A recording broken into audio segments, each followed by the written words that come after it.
এই অধ্যায়ে আমরা আমাদের তৈরি করা পেজের ডোমেইন নেমিং, রেজিস্ট্রেশন এবং হোস্টিং আলোচনা করব। মূলত আমরা আমাদের ওয়েব পেজটিকে ইন্টারনেটে ডিসপ্লে করার জন্য, সার্ভারে দেওয়ার জন্য আমাদের অবশ্যই প্রথমে ডোমেইন করতে হবে, ডোমেইন রেজিস্ট্রেশন করতে হবে এবং হোস্টিং করতে হবে। দেন এটি সারা বিশ্বের যে কোনো প্রান্ত থেকে আমাদের ওয়েব অ্যাড্রেসে তারা ঢুকে ব্রাউজ করতে পারবে। তো প্রথমেই আমাদের জানতে হবে যে ডোমেইন নেমটি কি, what is the domain name. এটি হচ্ছে যে প্রতিটি মানুষের যেমন একটি নাম থাকে, আমাদের প্রতিটি ওয়েবসাইটের একটা নাম থাকতে হবে। আমরা যেমন আমরা যদি মাইক্রোসফটের ওয়েবসাইটে ঢুকি, তাহলে আমরা আমাদের অ্যাড্রেস বারে আমরা যখন কি লিখি, যে www.microsoft.com লিখি, বিকজ এটি হচ্ছে মাইক্রোসফটের অ্যাড্রেস। তো এই যে অ্যাড্রেস লিখে আমরা এন্টার দেওয়ার সাথে সাথে আমরা মাইক্রোসফটের ওয়েবসাইটে ঢুকতে পারি।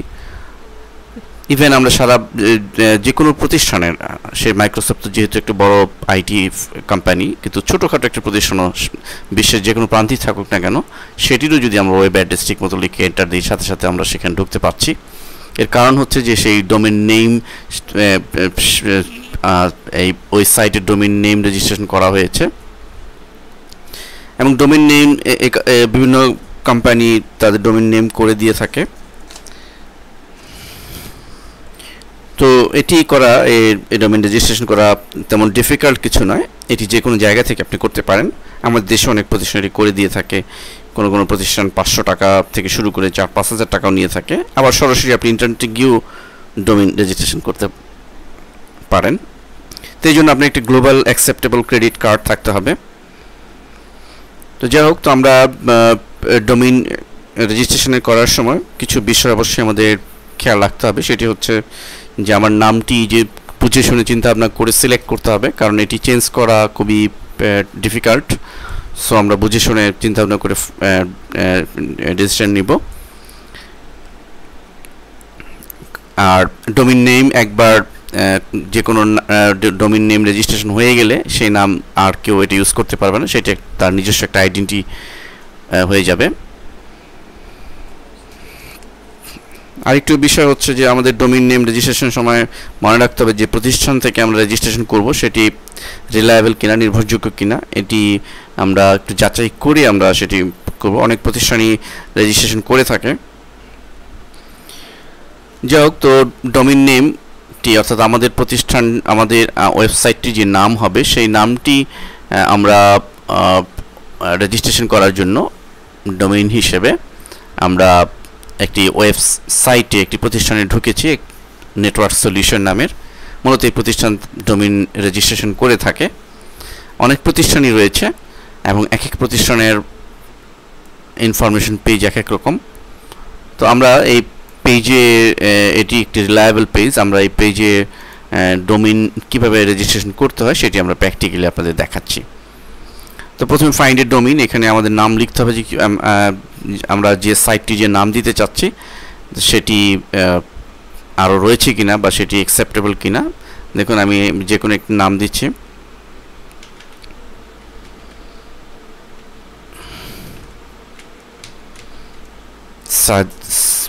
সাদ ইবনে ফরিদ, এই নামটি আমরা দিচ্ছি। এবং আমাদের এক্ষেত্রে একটি কথা মনে রাখতে হবে যে ডোমেইন রেজিস্ট্রেশনের জন্য আমাদের 63টি পর্যন্ত ক্যারেক্টার আমরা দিতে পারবো।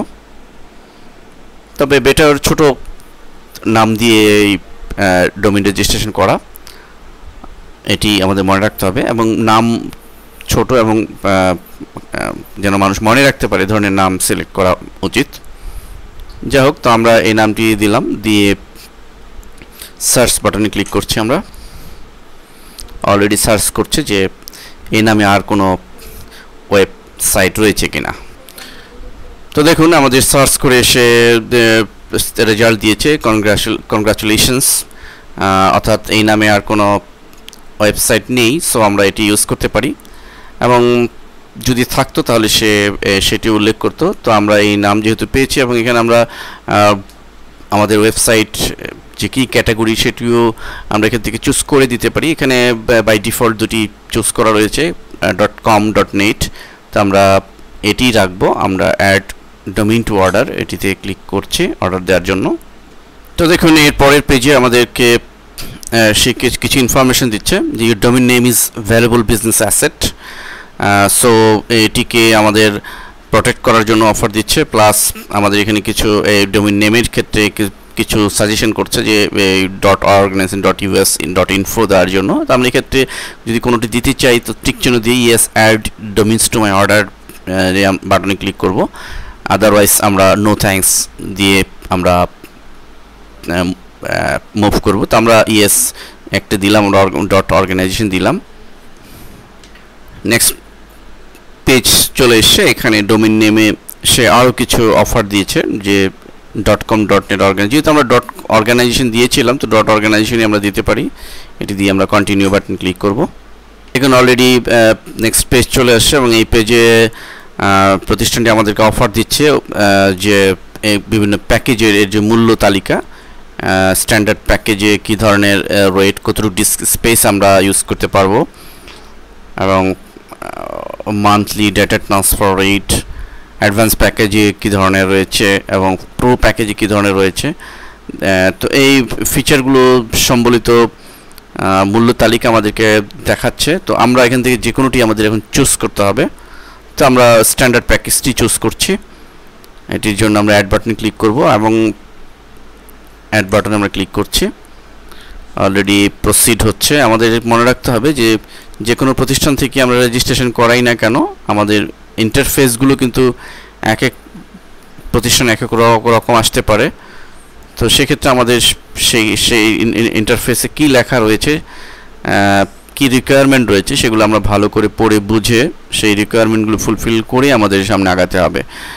দেখুন এখানে choose a platform for web hosting package Unix এবং উইন্ডোজ, আমরা যে কোনোটি সিলেক্ট করতে পারি। তো আমরা উইন্ডোজ সিলেক্ট করছি, দেন কন্টিনিউ বাটন ক্লিক। তো আমরা শপিং কার্টে চলে এসে এখানে দেখুন আমাদের যে ডোমেইন নেমটি আমরা দিয়েছিলাম সাউদ ইবনে ফরিদ অর্গানাইজেশন, এখানে আমরা ইচ্ছে করলে ইয়ার ডিফাইন করে দিতে পারি অথবা এখানে যা রয়েছে তাই আমরা রাখতে পারি।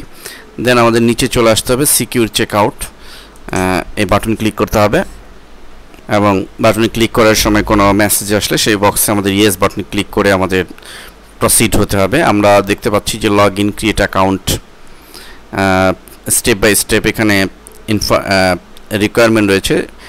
1 নম্বর লগ ইন ক্রিয়েট অ্যাকাউন্ট, 2 নম্বর পেমেন্ট ইনফরমেশন, 3 নম্বর অর্ডার কমপ্লিট। এবং এখানে আমাদের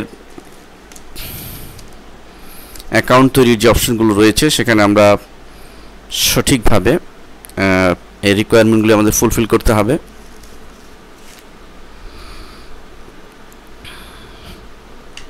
দেখুন আমরা যদি এক্সিস্টিং কাস্টমার এবং নিউ কাস্টমার, আমরা যদি পুরনো কাস্টমার হয়ে থাকি এবং সেক্ষেত্রে আমরা আমাদের ইউজার আইডি এবং পাসওয়ার্ড দিব। যদি পুরনো কাস্টমার হলে এক্ষেত্রে কিছু ডিসকাউন্টের ব্যাপার থাকতে পারে, আর যদি আমরা নতুন কাস্টমার হই, নতুন ইউজার হই, তাহলে আমাদের নিচের এই ঘরগুলো আমাদের সঠিকভাবে ফিল আপ করে দিতে হবে। এবং এখানে আমাদের যে সমস্ত ছক আছে, address, city, zip, postal code, country, প্রতিটি জিনিস আমাদের যথাযথভাবে ফিল আপ করতে হবে। এবং লগ ইন ইনফরমেশন, আমাদের পাসওয়ার্ড এবং ইউজার আইডি আমরা যা দিব সেটি আমরা ভালো করে মনে রাখবো যেন নেক্সট টাইমে ভুলে না যাই, এবং সেটি আমাদের প্রয়োজন হবে, এই কারণে আমরা এটি সঠিকভাবে দিব এবং সেটি আমরা টুকে রাখবো।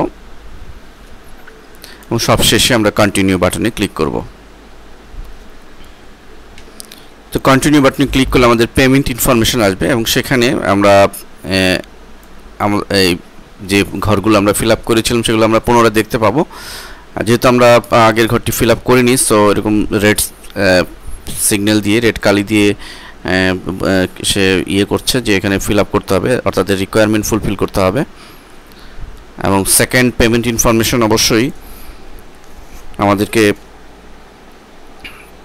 পেমেন্ট কিসের মাধ্যমে টাকা পরিশোধ করব সেটি সিলেক্ট করে দিতে হবে। কার্ডের নম্বর, কার্ডের মেয়াদ ইত্যাদি বিষয়গুলো, ক্রেডিট কার্ডের বিলিং অ্যাড্রেস আমরা এই পেমেন্ট ইনফরমেশনের যে ঘর আসবে সেটিতে দিয়ে দিব। এবং আমাদের ওয়েবসাইটকে পুনরায় রিনিউ করব কিনা সেই ইনফরমেশনগুলো আমরা এখানে দিয়ে দিব। তা যথাযথভাবে আমরা যদি পেমেন্ট ইনফরমেশন এবং অন্যান্য ইনফরমেশনগুলো, অন্যান্য রিকোয়ারমেন্টগুলো যদি আমরা ফুলফিল করে দিই, তাহলে আমাদের ওয়েবসাইটটি ডোমেইনের জন্য রেজিস্ট্রেশন হবে। ধন্যবাদ সবাইকে।